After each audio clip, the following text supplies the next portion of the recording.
La idea es separarlo en dos partes, según pienso yo que es más útil. La primera parte es contarles esto que yo les mencionaba, y la segunda parte que encuentro que sería bien interesante también es dejar un espacio para preguntas de ustedes y poder interactuar, verlo y conocerlo, porque idealmente hubiese sido esto más productivo aún presencial. Pero bueno, estamos ya en estas condiciones, así que por eso mismo intentemos hacerlo lo más didáctico y participativo posible. Incluso si de entre medio quieren hacer alguna pregunta, bienvenido.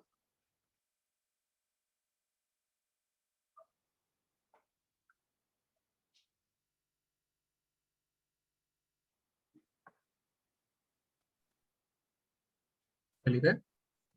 ¿Te hacemos preguntas nomás entonces? ¿Cierto? Sí. Sí, mira, si quieren en 5 minutos cuento un poco mi parte y de ahí quizás sobre eso mismo van saliendo preguntas. Sí. ¿Ya? Perfecto. Mira, entonces, como les decía, yo ingresé en el segundo año de que comenzó la carrera, entré en el 2003, siempre con la intención de estudiar, como la carrera tampoco estaba tan claro como para dónde apuntaba, pero yo sí tenía claro que me gustaba más la ingeniería que la matemática. Bueno, obviamente toda persona que entra a estudiar ingeniería es porque le gusta la matemática, pero si yo tuviera que resumir, me gustaba más o enfocaba más esto, terminar siendo un ingeniero más que un matemático, en el sentido de poder aplicar las cosas que iba a aprender. Pero luego pues, comenzaron a pasar los ramos, los años, y fui girando un poco mi pensamiento y me empecé como a encantar o enamorar por las matemáticas, y me metí harto en ese tema. Y entonces cuando llegué a cuarto año y había que decidir si seguir un poco la línea matemática pura o tomar alguna especialidad, igual a esa altura como que ya estaba un poco cambiado en mi decisión y me gustaban harto las matemáticas. Pero como que volví a pensar de cuál había sido mi motivación original, y finalmente decidí seguir una especialidad, que en mi caso fue el mundo de las finanzas, economía y finanzas. ¿Y por qué? Porque dentro de esos 4 años de matemática más bien dura, el lado que más me gustó y que más seguí fue el lado de probabilidades, de estadísticas, de inferencia, de procesos estocásticos, simulaciones. Entonces, averiguando un poco, ahí supe que ese mundo o esa rama de la matemática tenía harta relación con las finanzas, se ocupa harto. Entonces, ahí uní esas dos cosas y comenzamos a explorar ahí en la FAE cursos de macroeconomía, de econometría, y de finanzas. Fue algo bien particular también, que justo ese año, que fue el año, yo creo que habría sido 2008 por ahí, segundo semestre del 2008, justo cuando bueno, me empecé a meter en ese mundo, ocurre una de las peores crisis del último tiempo, que fue la crisis subprime. Entonces empezaron a ocurrir hechos, que habían bancos en Estados Unidos quebrando, que se hablaba de una recesión, de inflación, de tasas de interés, de desempleo, de cosas que más o menos empezaban a hacerme sentido de acuerdo a las cosas que nos estaban contando ahí en la FAE, y que adicionalmente a compañeros que empezaron antes que nosotros y de nuestra generación, nos tendía a ir relativamente bien en esos cursos, y sobre todo cuando los cursos tenían una implicancia más bien matemática, obviamente, porque las herramientas que nosotros teníamos estaban de sobra para ese nivel de ramo. Entonces, nuestro desafío venía por el otro lado, por entender más bien el racionamiento económico, financiero, macroeconómico, y sobre todo que a esa altura nos tocaba hacer ramos bien avanzados de esas carreras. O sea, recuerdo que era macroeconomía 3, sin nunca haber tenido ni macroeconomía 1 ni macroeconomía 2. Entonces fue como bien duro al principio, pero al final, claro, las matemáticas fueron las que nos permitieron eh, hacer frente a esos cursos y al final salir más que bien parado. Así que bueno, ahí después ya terminé mi especialidad en finanzas. Luego hice la práctica, que ahí podemos comentar de esos también, que interesante que ese paso. Hice la práctica en una consultora que se llama KPMG, y que ahí tuve la fortuna que la práctica, o sea, aprendí harto, no fue una práctica por hacerla, eh, que a veces con la presión de ir haciendo rápido las cosas, pasar rápido los cursos, titularse rápido, todo, quizás uno puede tomar ahí cualquier práctica, pero en rigor, o yo recomendaría y como ojalá ya a esa altura tener más o menos claro lo que uno quiere y buscar una práctica que sirva en eso. Esa práctica la hice en el verano, con harto calor recuerdo ese verano, con terno y con todo lo que involucraba. Y al terminar la práctica me ofrecieron seguir en ese lugar por 6 meses más, lo cual acepté, eh, porque en ese mismo momento había empezado el magíster allá en Lusach, el magíster en ciencias, con la especialidad de matemática. Entonces, como que ahí me la estaba arreglando con eso, sin aún titularme de ingeniería matemática. Y cuando terminaron esos 6 meses de plazo fijo, luego de los 3 meses de práctica, ya eran 9 meses, me ofrecieron seguir de nuevo en KPMG. Y ahí sí que yo preferí que no, eh, porque, porque tenía miedo o temor de no poder titularme después. Como ya haber agarrado el ritmo de trabajar, de hecho ya tenía ese ritmo, ya estaba como en una vida más de trabajador más que de estudiante, y eso sentí que si no salía en ese momento, luego me iba a costar mucho. Entonces voluntariamente decidí salirme, o sea, no aceptar la segunda ofrecimiento de trabajo y dedicarme a terminar la tesis, que más o menos ya tenía un tema y tenía que enfocarme. La cosa es que aún así se me enredó igual lo de la tesis, por más que me puse a tiempo completo a eso, no concluí nada después de hartos meses. Y me ofrecieron trabajo de nuevo, de vuelta con una persona que yo había conocido ahí en KPMG. Y entonces acepté, pero justo en algo que estábamos haciendo en ese trabajo, apareció un nuevo tema de tesis. Entonces ahí tuve que tomar la decisión si votar lo que ya había hecho durante 9 meses, que no estaba llegando a nada, versus comenzar de algo que veía que iba a poder llegar, pero había que desarrollarlo. Entonces opté por la segunda parte, y claro, era algo mucho más aplicado, que lo tenía ya con más experiencia, y al final lo saqué como en 2 o 3 meses, versus lo otro que me estaba dando muchas vueltas y no estaba llegando a nada.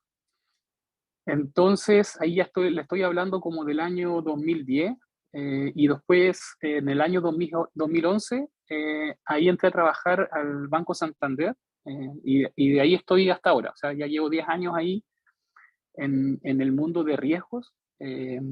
Cuando uno habla de riesgos en un banco, probablemente se le venga a la cabeza el riesgo de crédito, que básicamente es cómo hacer o cómo controlar que las personas paguen de vuelta lo que el banco le presta. En mi caso no vemos eso. En mi caso yo trabajo en riesgos de mercado. Y ahí la preocupación, más que nos paguen o no nos paguen al banco, es cómo el banco puede ganar o perder dinero por los movimientos del mercado. Es decir, por ejemplo, la semana pasada, el lunes, el día 8, salió el dato de inflación de octubre, que salió sobre lo esperado, que el Banco Central movió la tasa, que el dólar llegó a 830, y luego se regresa el precio del cobre. Ese es el mundo en el cual nosotros nos movemos, en las variables de riesgo de mercado, y mediante algunas métricas, que de nuevo ahí usan harta estadística, harta matemática, harta programación, porque son muchos datos. Podemos medir eso, cuantificarlo, controlarlo y evitar pérdidas, y en lo posible obtener utilidades en los negocios. Y dentro de ese mundo financiero hay algunos instrumentos que, si lo han escuchado por ahí o si no lo pueden averiguar, que se llaman los instrumentos derivados, que son bien interesantes y que en el caso mío me han acompañado desde que hice la práctica. O sea, ya estamos hablando de 2008 por ahí, ya 12, 13 años, y que perdón, no son tan difíciles de entender y, y la matemática que está detrás es bien interesante. Eso, yo creo que ahí fueron un poco más de 5 minutos, pero en resumen, eso es lo que me ha tocado hacer. Hoy día estoy a cargo de un equipo de 10 personas. Cuando llegué al banco, mi equipo era de 2 personas. Y ha ido creciendo porque a la vez que han pasado el tiempo me han asignado más responsabilidades, más tareas, y eso ha venido a la par de, obviamente, si hay que hacer más cosas, necesitamos más personas. Y qué más les puedo contar.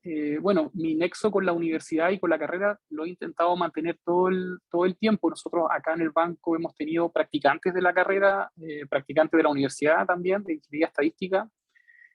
Una persona que hizo la práctica con nosotros después hizo la tesis también. Y también gente en el equipo.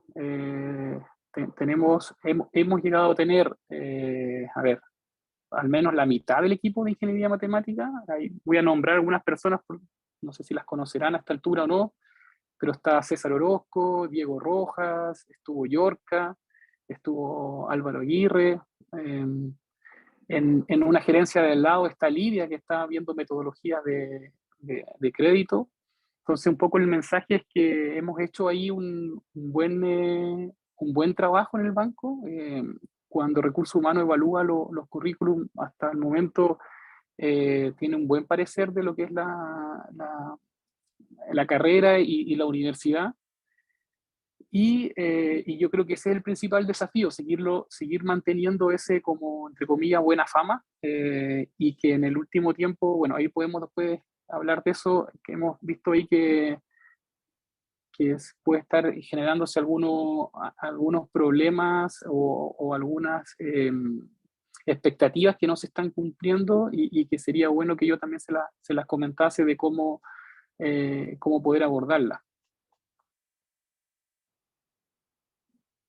Así que creo que ahí está la introducción. Ahora, si quieren preguntas de cualquier parte de esa exposición, me cuentan nomás. Bueno, antes de seguir con las preguntas, me gustaría extender la invitación a todos los que puedan, que ojalá prendieran sus cámaras para tener un contacto más humano. Sí, sería ideal poder conocerlos, verlos, y ojalá escucharlos a todos. Eh, para mí sería valioso saber qué se están preguntando, qué dudas tienen, qué inquietudes, qué miedos, qué temores, qué expectativas, incluso al revés. O sea, porque eso me da a mí un feeling, un feedback de dónde estamos parados. Claro. Ahora vamos a proceder de manera ordenada, así que por favor, la gente que quiera hacer preguntas, que levante la mano. Creo que Felipe ahí tenía la mano levantada. Felipe. Hola. Bueno, a mí me interesa el área harto de eso de la economía, pero a la gente que trabaja en riesgo financiero, en ingeniería financiera, me lo imagino así como medio, como, como este típico, el broker de la bolsa de New York, me lo imagino así, viendo ahí El mercado. el mercado, así, oh, lo perdió todo y se tira ahí por la... Es tan así, ¿o no? ¿Cómo se siente el trabajar ahí en eso de los riesgos y de que la cosa es tan volátil, de que el mercado financiero Sí, es estresante o en verdad no es tanto, en verdad es entretenido? sí, mire, es que sí, o sea, es así. O sea, la respuesta es así. Pero hay matices, y ahora procedo a contarte. O sea, en el banco están separadas las áreas. O sea, está el área de negocio, que es quien es como la persona que aparece en las películas, el típico trader, que está ahí, que se le va la vida en un segundo. Pero luego está la gente de riesgo, que es donde trabajo yo, y los controlamos a ellos y le medimos los riesgos. O sea, nosotros le hacemos el rayado de cancha para que el negocio se pueda mover dentro del riesgo que estamos dispuestos a asumir como banco. Y ahí, por ejemplo, te puedo contar que una de las principales métricas que nosotros calculamos es el VAR, que es valor en riesgo, y que lo que dice es que de un día para otro me puedo perder, por ejemplo, no sé, 2 millones de dólares, o sea, no me puedo perder más de eso con una probabilidad del 99%. Entonces, esa es una métrica que nosotros calculamos harto, pero a lo que voy es que es un mundo, las personas que trabajan en el negocio, que están ahí en lo que le llamamos la mesa de dinero, que están con el teléfono, las pantallas y todo eso, y nosotros desde riesgo estamos en una función más de controlador de eso, y de medir bien esos riesgos.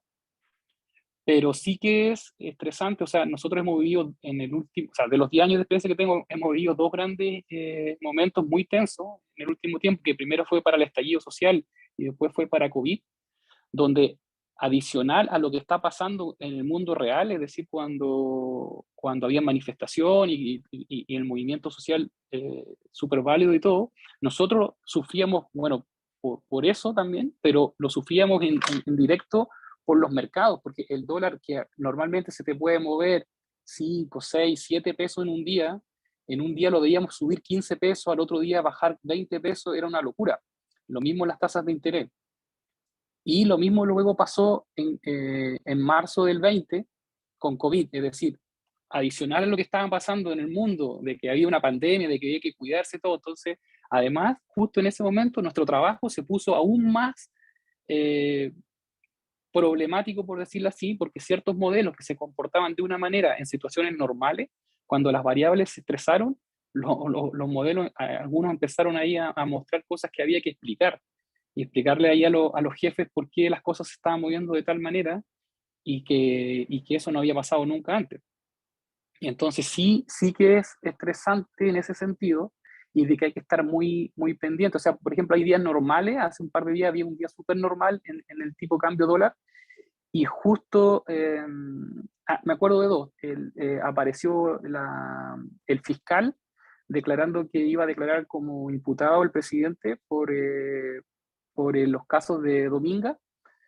Entonces eso, si supongamos que fue a las 11 de la mañana, entonces hasta ahí el mercado se estaba comportando como un día normal, pero a partir de ahí el dólar, porque lo que prevé el mercado es que es una mala noticia, por un poco la gobernabilidad y todo el país, y eso hizo que el tipo de cambio subiera. Y un caso contrario fue el martes pasado, cuando el Senado rechaza el cuarto retiro, el mercado lo tomó de una excelente manera porque es como decir, bueno, hasta acá nomás llegamos, se acaba esto, no hay más retiro, entonces ahora el tipo de cambio cayó 10 pesos en ese rato. Y para que se hagan una idea, el mercado cierra a las 1:30, entonces normalmente es lo que más se mueve hasta, no sé, hasta las 12:45, la 1, entre la 1 y 1:30, como que no pasa mucho. Pero si hay una noticia relevante en ese momento, el mercado reacciona inmediatamente. Entonces, imagínense cómo estamos ahora, con lo que vamos a sufrir el lunes después de las elecciones del domingo, donde no sabemos, las encuestas dicen una cosa, pero también han fallado y entonces el mercado lo toma de una manera o de otra de acuerdo a quienes pasen a segunda vuelta. Entonces, la volatilidad en la que estamos en el último tiempo es súper grande y nos hace estar muy atentos a los movimientos. Bueno, en el equipo también hay economistas, hay estadísticos, hay matemáticos, hay programadores. Es súper multidisciplinario nuestro equipo. Eh, por lo mismo, uno con el tiempo igual va aprendiendo de todo un poco, pero, pero obviamente las matemáticas son los que nos permiten eso.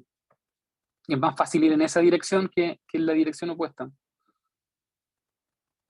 Ahí, Felipe, no sé si te respondo un poco, te tranquilizo o te asusto, o te motivo, no sé.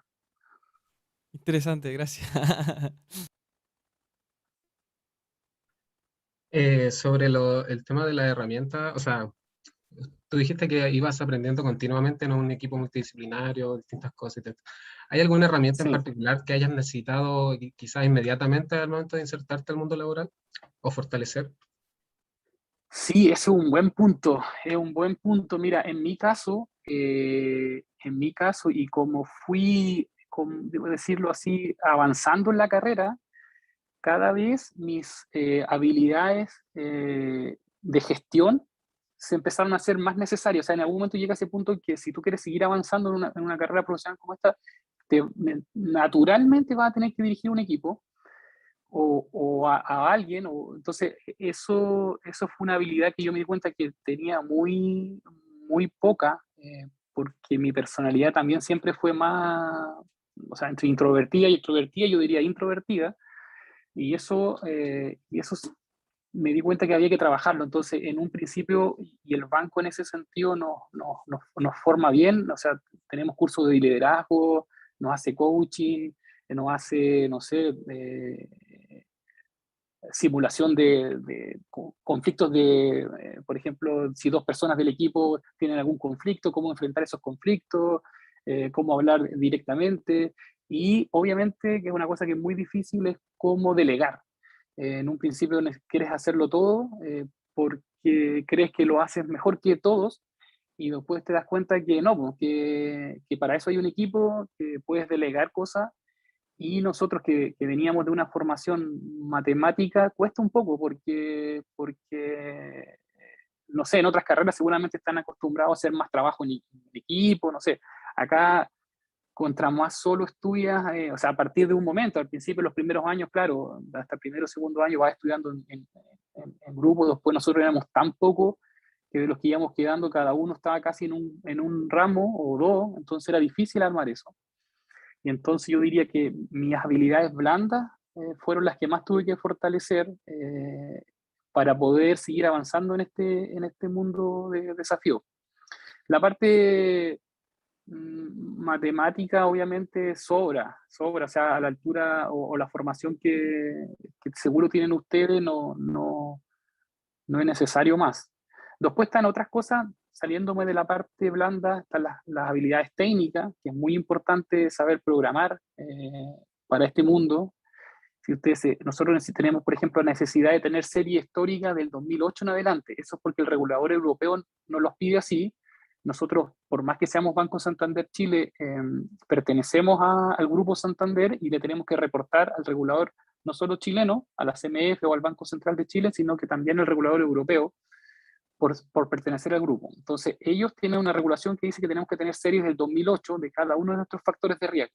Por ejemplo, un factor de riesgo es el dólar peso, otro será el euro dólar. Así tenemos 6.000 factores de riesgo. Por 13 años de historia nos dan como 15 millones de registros. Entonces, manejar 15 millones de registros en un Excel se nos va de espalda. Entonces necesitamos tener gente en el equipo que sepa R, que sepa Python o cualquier lenguaje que en el fondo pueda manejar gran cantidad de información. Entonces esa otra habilidad que hay que tener, y obviamente inglés, ojalá, y ahí ser de todo un poquito. Eso respondería, tanto en lo que he visto en mi caso como en las otras personas que se han integrado al equipo de este mundo. Vale. Reitero el llamado por si alguien quiere prender su cámara, está bienvenido. Carlos. Sí. Hola, buenas tardes. Hola, Carlos. Bueno, mi duda es como más que nada de cómo fue el proceso de transición tuyo cuando pasaste como de ser estudiante allá al mundo laboral. O sea, ¿cómo fue tu evolución en ese proceso? Eso es como lo que me interesa. Sí, yo creo que es una parte bien, bien interesante de ese momento. En mi caso, como decía, uno siempre entra y quiere salir pronto, quiere empezar a trabajar, quiere hacer la práctica pronto, que te vaya bien y todo. Entonces te metes en eso. Y lo más importante, siento yo, es terminar haciendo algo que realmente te guste, porque al estudiar ingeniería matemática, creo que tenemos las herramientas para hacerlo donde queramos hacerlo, pero donde terminemos haciéndolo o sea, tiene que nacer naturalmente de cada uno de sus intereses, de averiguar qué están haciendo en la minería, en la salud, en la finanza, y tiene que salir como ese interés de cada uno. Entonces, en mi caso, me fui como también prendiendo con eso, porque, porque era un mundo nuevo, el tema de economía y finanzas, pero que me gustaba. Y entonces luego poder trabajar en un banco, que justo es el banco más grande, y que eso nos da otras oportunidades. Por ejemplo, nosotros al pertenecer al Grupo Santander, yo si tengo alguna duda, alguna cosa que esté pasando, puedo hablar con el de México, puedo hablar con el de Madrid, con el de Nueva York, con el de Brasil. porque el banco, al estar en varias partes en el mundo, tenemos esa posibilidad de aclarar dudas, de preguntar, incluso a veces de Colombia, por ejemplo, o a veces al revés, ellos nos llaman. Entonces, eso va motivando, también uno se va validando en lo que hace. Como les digo, el equipo mío empezó a crecer, el- el- empiezas a ser como un nombre dentro de la empresa, y se te van abriendo hartas puertas. Entonces, en ese momento de transición, es bien choro, es bien choro. Además de que te empiezas a independizar igual. Bueno, en mi caso también conllevó eso, económicamente, y todo sientes que empezó a valer la pena al final, porque la carrera es bien dura, y una de las cosas que a mí, como les decía, en ese momento cuando llegué a cuarto año y decidí volver a mi esencia, que era la ingeniería, una de las cosas que, por más que me haya gustado la matemática y todo, sentía también que era como bien sacrificada la cosa, pues. O sea, sacrificar fin de semana. Bueno, ustedes seguro en este momento están sacrificando más que yo, pero entonces bien dura. No es una carrera normal, digamos, o sea, donde tienes que poner harto tiempo, invertir harto tiempo de tu vida en esto. Entonces, cuando después ya transitas al mundo laboral, es como el momento de disfrutar un poco eso también, y decir que valió la pena, y de que terminaste estudiando algo y trabajando algo que te gusta. Claro, muchas gracias. ¿Vale?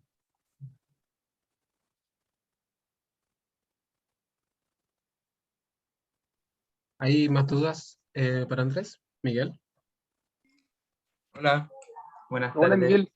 No ¿Qué puedo tal? prender la cámara, la tengo mal, no sé qué pasó. Ya, Pero vale, más que todo, a mí me interesa el mundo financiero igual, me interesaría ya. investigar todo eso y quería saber como qué ramos o qué asignaturas tú recomendarías como dar para poder entrar a este mundo.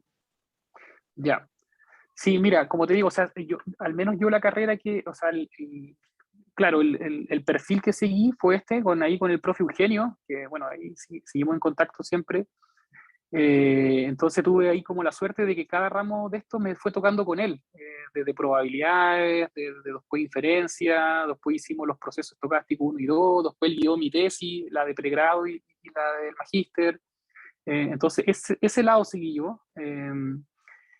Y creo que ese es el que conviene seguir para el mundo financiero. Y aquí ya empiezo a meterme un poco con otro mensaje que quería transmitirle, que es que con quién van a competir, en la búsqueda de estos puestos después, en el mundo laboral. Entonces, en- probablemente lo que van a competir van a ser con ingenieros comerciales o ingenieros industriales, que tienen algunas habilidades blandas mejores desarrolladas que nosotros, en cuanto a contar bien las cosas, a escribir mejor, a presentar mejor. Y entonces, eso yo no lo descuidaría. Entonces, siempre aprendiendo la matemática dura y todo eso, pero que probablemente, si algo les quedó pendiente, van a agarrar un paper nuevo y lo van a entender mucho más rápido que alguien de las otras carreras que yo mencionaba. Entonces, por ahí ningún problema, pero sí no descuidaría la otra parte, la de las habilidades blandas, porque incluso para llegar ahí, para llegar a ese puesto, vas a tener que hacer un buen currículum, hacer una buena entrevista, eh, y para personas que están entrevistando y buscando en un proceso, le tienes que contar qué vienes a ofrecer. Porque al final lo tienen que ver así, o sea, cuando dice, esta empresa ofrece un trabajo, más que ofrece, está demandando un trabajo. Los que ofrecen un trabajo son ustedes. Ustedes ofrecen un producto y que le van a pagar por eso. Entonces, quien demanda ese producto es las empresas. Entonces, ¿cómo ustedes convencen que los tienen que elegir a ustedes y no a otros?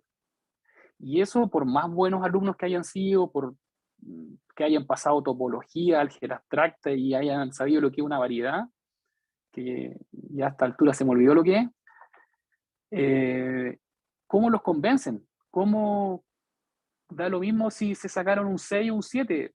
Porque porque esa persona no está viendo las notas, está viendo otras cosas. Por ejemplo, si fueron ayudante o no, que eso puede decir si tienen desplante, si pueden contar las cosas que saben a otras personas, qué otras cosas extracurriculares hicieron, si tomaron un curso, si les apasiona otra cosa. Entonces, eso yo sumaría también a la parte dura, cuantitativa, de ramo, de eso que seguro no, a ver, ¿cómo decirlo? Simple y directo. Por eso no van a quedar afuera de un trabajo, probablemente. A menos que compitan con un físico, que hay, y no lo digo porque un físico sea mejor que un matemático, sino que lo digo justamente porque los físicos se han metido harto en esto de las finanzas. Ahí hay un concepto que ahí se los puedo mandar, que le llaman, un perfil que le llaman quant, que es personas que normalmente son doctores en física o doctores en matemática, que aprendieron finanzas y que saben programar. Eso es lo que el mercado le llama un quant. Y que se han metido harto en el mundo financiero, en las mesas de dinero. Por ejemplo, no sé, una mesa de dinero puede tener, no sé, 50 gallos de esos que ustedes ven ahí con los teléfonos y todo, pero de esos 50, al lado pueden tener un equipo de 5 quants que están pensando los modelos y cómo desarrollar nuevos métodos y cómo hacer cosas más entretenidas. Y por ejemplo, nosotros en el banco tenemos dos en la mesa, son dos físicos de la Católica que están ahí, que aprendieron finanzas y que se les hizo muy fácil aprender finanzas y que también saben programar. Entonces, yo diría ahí perder cuidado con esa parte cuantitativa. O sea, hagan los cursos que obviamente son como de este lado, pero el resto es saber el resto de cosas, de habilidades blandas, como le digo yo.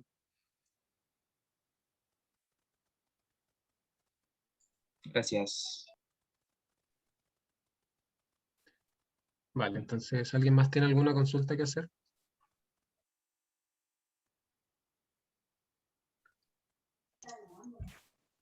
Yo igual, Pregúntenos o más. sea, más que consulta, también otra cosa que me llamó la atención es que hace poco, es un tema de contingencia igual, Scotiabank va a cerrar 22 sucursales, algo que leí, y Mm. eso me da como a entender que va a afectar mucho las elecciones presidenciales para lo que viene de la economía. Sí, mira, ahí lo que está pasando no es algo particular de Scotiabank, y de hecho no es algo particular de Chile, es un fenómeno más bien global de que los bancos en general están cerrando sucursales por la digitalización. Lo que los bancos apuntan es que las personas, los clientes, ojalá no tengan que ir al banco, que puedan hacer todo por las apps y por medios digitales, porque son más seguros. O sea, bueno, hay que tener buenos informáticos ahí de ciberseguridad, pero una persona debería sentirse más segura haciendo una transacción que yendo a sacar el dinero por caja, no sé, que lo puedan asaltar o lo que sea. Entonces, no es, como le digo, no es algo particular de ese banco ni siquiera de Chile, es un fenómeno que está pasando a nivel global. Incluso cuando hacen ciertos foros y dicen cómo se imaginan un banco en el futuro, probablemente un banco en el futuro no tenga sucursales físicas. Y eso también es un desafío de estar preparado de lo que está pasando. Está toda la evolución de las fintech y de otras fuentes de financiamiento que pueden tener las empresas. Eh, y el Banco Santander probablemente igual hizo algún ajuste en algún momento. También estuvo el tema del estallido, que había sucursales que eran vandalizadas también. Entonces, eh, eso obviamente hace pensar dos veces antes de seguir, que hasta los 90, hasta los 2000, quien más sucursales tenía era como el banco más grande. Hoy día no se está midiendo por eso. ¿Mm? No sé si ustedes no es por hacer propaganda, pero no sé si ustedes conocen las sucursales World Café del Santander. O sea, esa idea, por ejemplo, como le decía, el grupo es un grupo a nivel mundial, pero esa idea nació en Chile. Los primeros World Café se hicieron en Chile y esa idea ahora, si uno va a otras ciudades del mundo, hay World Café, pero se exportó desde Chile. Entonces, a eso voy también con estar atento a la innovación, a las nuevas tecnologías, y en eso yo creo que como matemáticos tenemos harto que aportar de cómo hacer las cosas distintas. Pero eso te respondería yo de esa preocupación. No es algo que esté tan preocupante porque es algo que se ve que está pasando. Es como que si en algún momento los cheques, yo creo que ya, si es que no están dejando de existir, ya no van a existir. O sea, ya no interesa tener cheques porque el mundo digital está siendo súper fuerte. Bueno, doy ejemplos del banco porque me lo sé, pero por ejemplo hay una cuenta, la cuenta Life, que el banco abrió, y que la puedes abrir, una cuenta corriente, que es súper barata, y que puedes obtenerla todo remoto. No necesitas, creo que después tienes que ir a una sucursal a buscar tu super clave nomás, pero la puedes obtener 100% online. Entonces, ¿para qué vas a ir a una sucursal si puedes hacer todo desde la casa?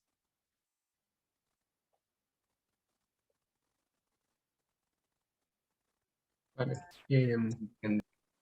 Carlos, ¿tú tenías una pregunta? ¿O alguien más? O sea, tenía una última pregunta en verdad que era, ¿qué tanto te había costado en un comienzo el trabajo, así comenzar a trabajar? ¿Cómo aprendiste a desempeñarte en el ámbito laboral? ¿Cómo, si fue muy difícil o en realidad no te costó tanto? ¿Tuviste como harto Eh, apoyo? sí, o sea, es un cambio de... O sea, a ver, en mi caso, yo acostumbraba a irme y pasar harto rato en la universidad. O sea, si bien no era un trabajo, pero me iba temprano y me volvía tarde a la casa. Entonces, porque por hartas razones, porque almorzaba allá, porque tenía la beca en el casino, entonces me iba antes, igual almorzaba, porque a veces en los semestres los ramos estaban muy distanciados, entonces entre ir y volver, porque estudiaba, porque lo que sea. Entonces, igual era un horario medio parecido, pero cuando ya empecé a hacer la práctica, encontraba que el día era muy largo, o sea, pasar todo el día ahí trabajando y después los 5 días de la semana, de 8:30 a 6:30 y a veces un poco más, encontraba que era como mucho.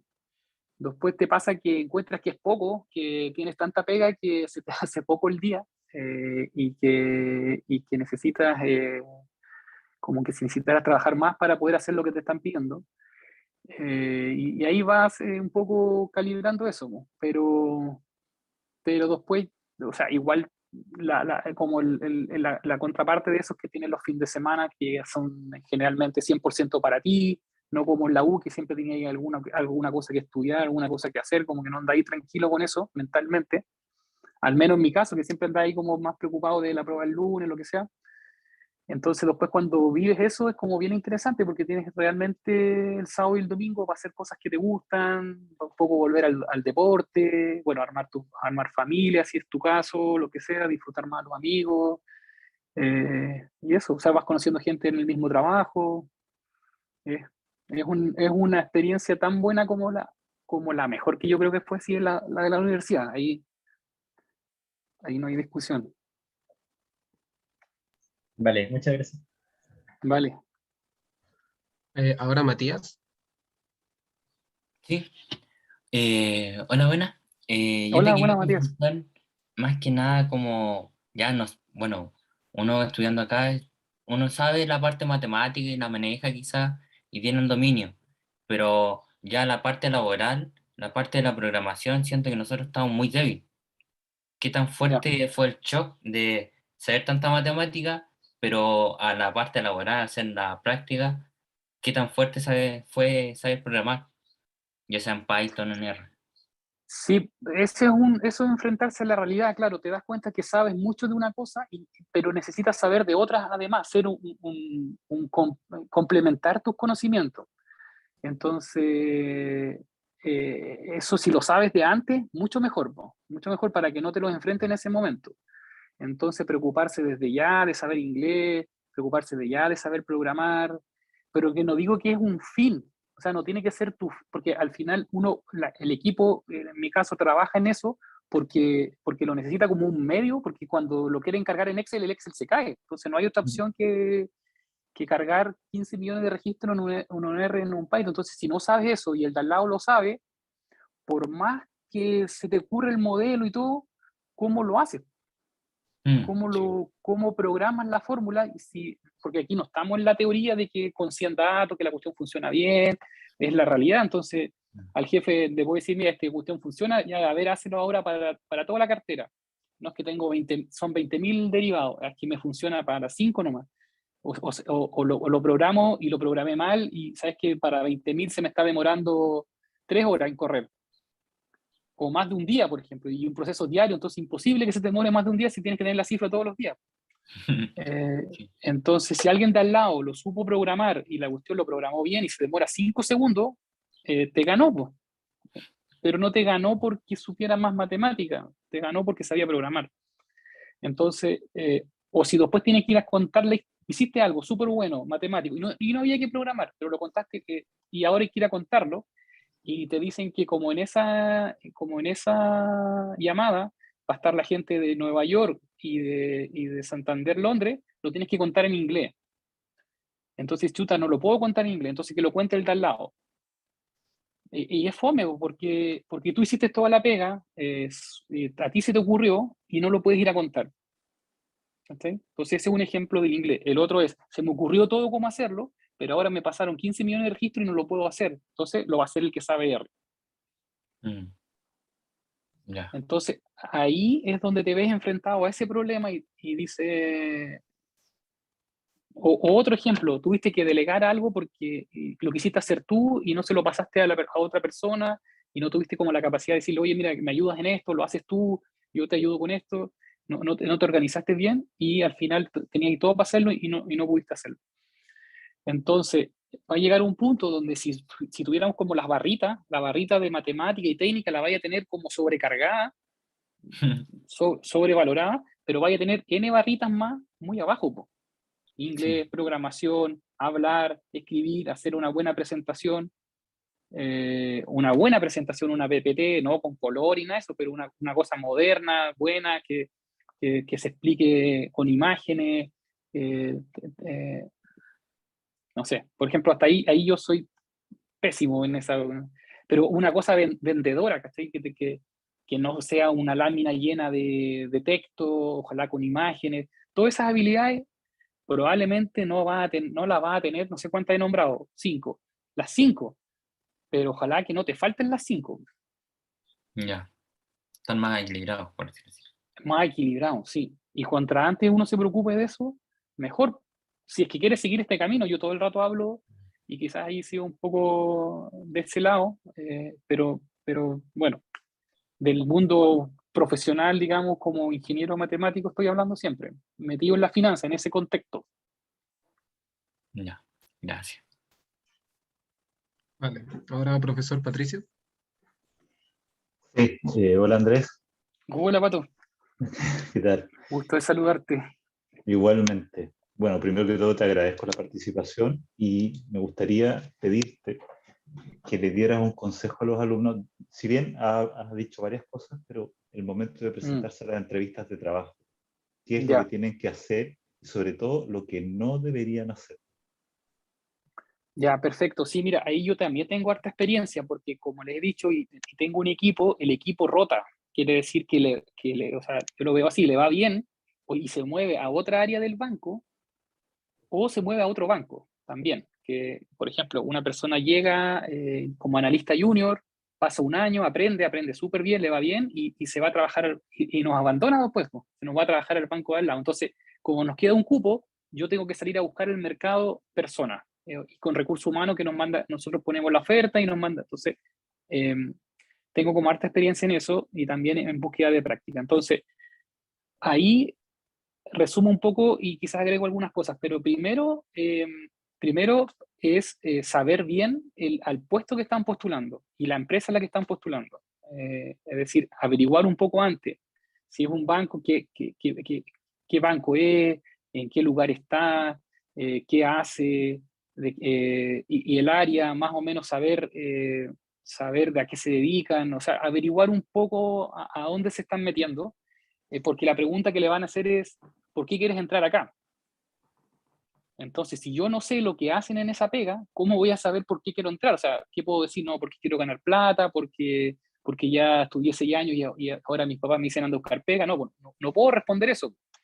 Entonces, tienen que responder por qué real, y ahí es de cada uno, ¿no? Porque siempre soñé entrar en un banco, porque siempre pensé trabajar en una compañía de seguros, no sé, y me gusta lo que hacen, y quiero aplicar las matemáticas al mundo financiero, no sé, pero ahí tienen que, de esa historia, la pregunta seguro que le van a hacer es ¿por qué quieren entrar?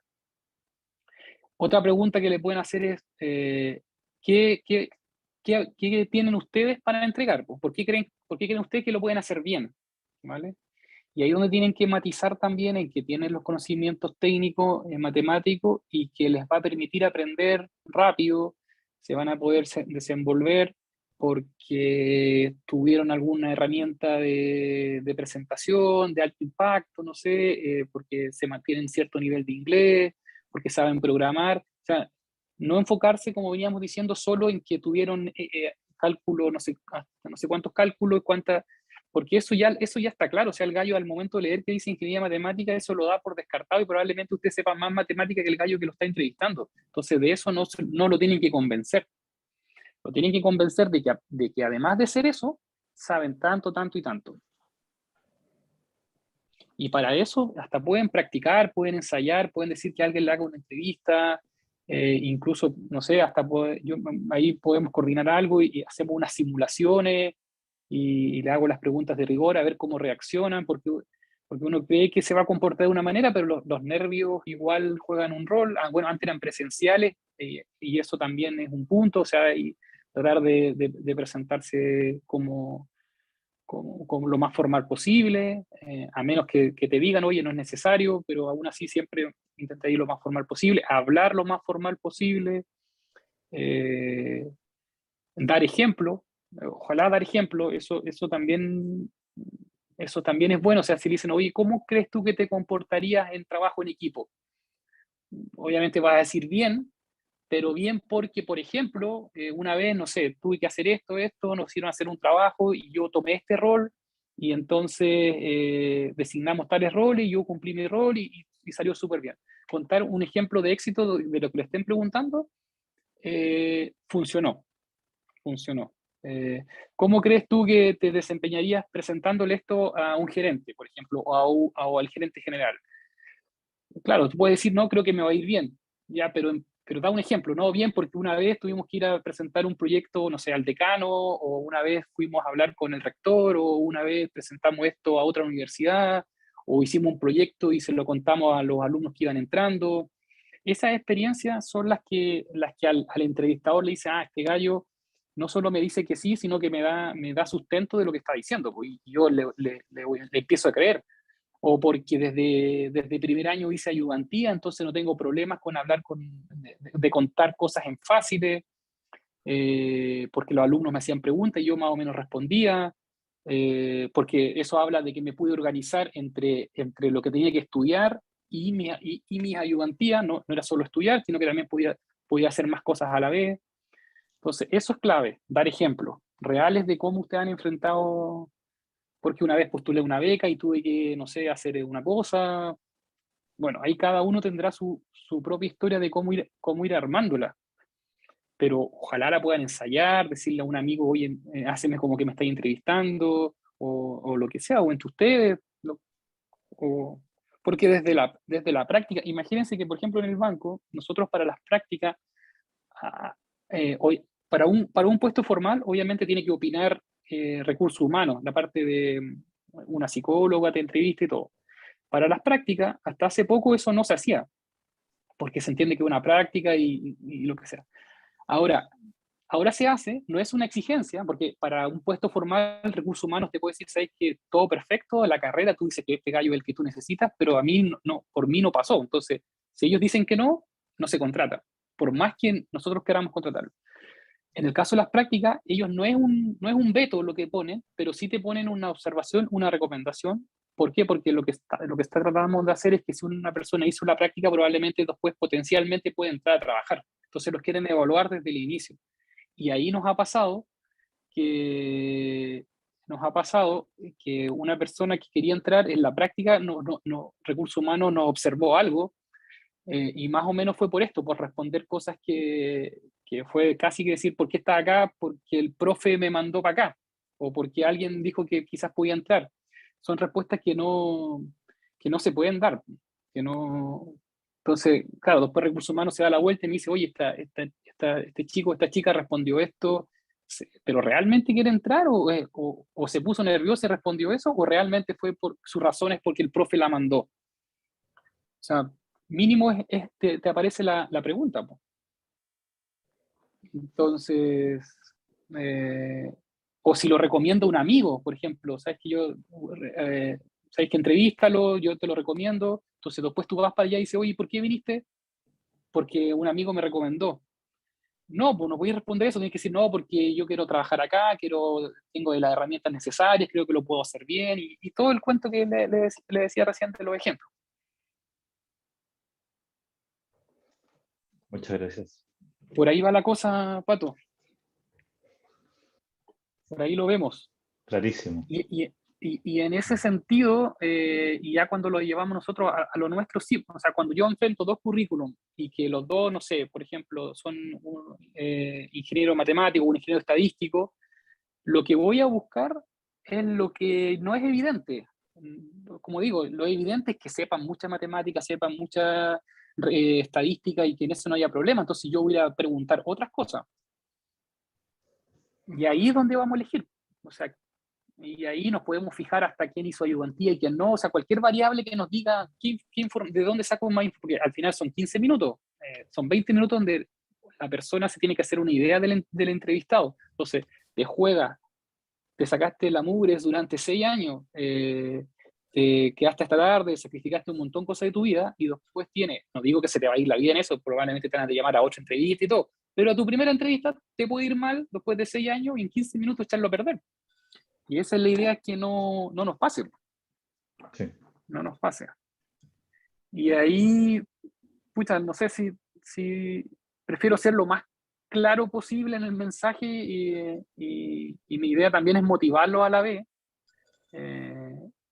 Y obviamente, si ustedes se lo proponen, van a ser excelentes profesionales y no van a tener ningún problema. Pero tampoco es la idea yo acá venir a contarles solo la parte bonita, sino que es realmente la experiencia y si a alguien le llega el mensaje o algo cambia o algo se preocupan a partir de mañana de estas cosas, pucha, súper bien, pues, porque como les digo, probablemente el resto les va a andar bien, pero por eso prefiero ser lo más directo posible y contar la experiencia que yo he visto. Y ahí o sea, pucha, el extremo son otras universidades, otras carreras, y ahí sí que nos dejan harto atrás, po, en esa parte, que al revés, porque probablemente la cajita de las matemáticas la tienen más débil, lo ocultan bien, ¿no? Dicen que lo pueden aprender, pero que si tú les preguntan, oye, ¿cómo anda en inglés? La respuesta de ellos incluso puede decir, si quieres hacemos la entrevista en inglés, no tengo problema.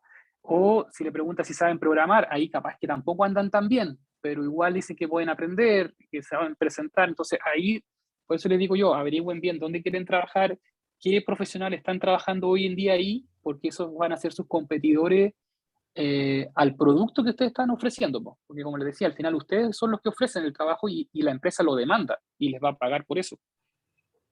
Entonces tienen que saber qué ofrezco yo en qué le voy a ofrecer yo a esa empresa.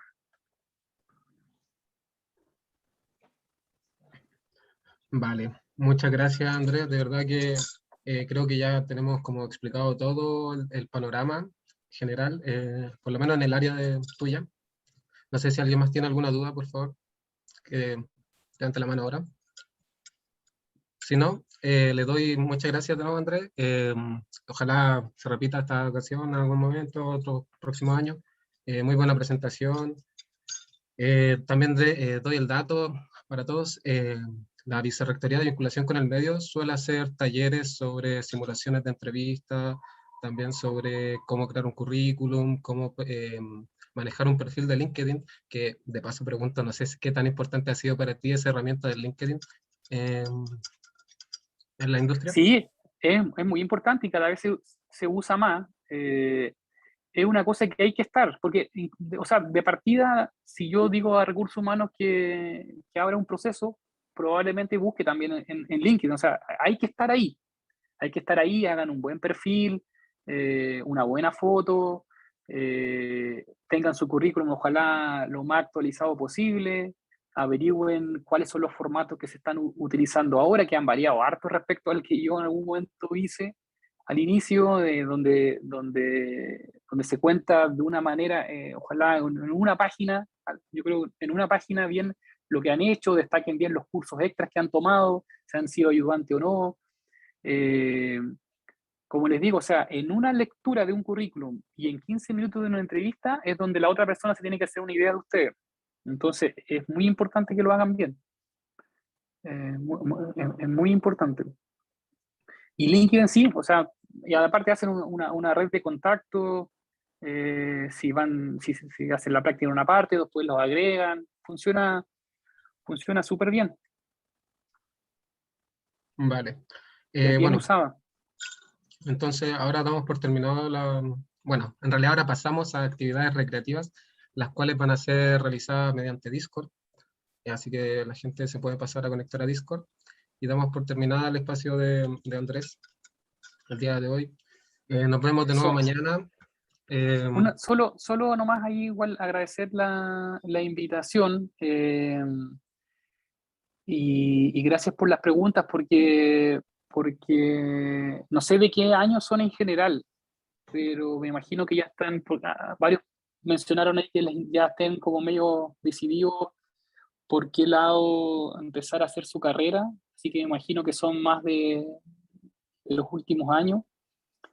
Pero claro, cuando uno entra en esta historia no entra medio perdido, pues imagínense nosotros, más perdido entramos al principio, porque no teníamos nadie que haya hecho un camino, y por eso también encuentro que encontraba yo relevante poder hacer esta actividad, sumarme, para ver en lo que necesiten, en lo que quieran los puedo ayudar. Y saber un poco sus temores y sus intenciones de seguir. Eh, Así que muchas gracias por eso y espero haberle hablado lo más claro posible, como decía, y cualquier cosa, bueno, ahí el Pato tiene mi WhatsApp, me escriben nomás, que yo creo que es lo más directo que en lugar de correo o lo que sea. Lo veo más fácil, ¿vale? Nosotros, nosotros constantemente estamos buscando alumnos en práctica, como que ya hicimos medio estructural eso, y entonces hacemos prácticas de 3 o 4 meses. Hoy día tenemos 2 practicantes, un ingeniero estadístico de la USACH y un ingeniero civil industrial de la Santa María, pero hemos tenido matemáticos también, como les digo, es quien nos convenza,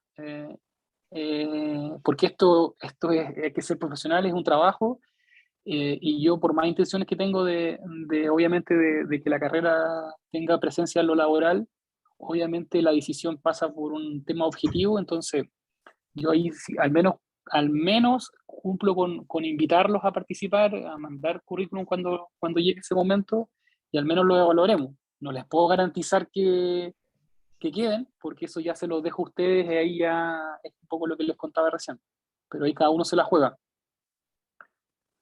Así que eso, un abrazo para todos y cuando quieran, como les digo, al WhatsApp.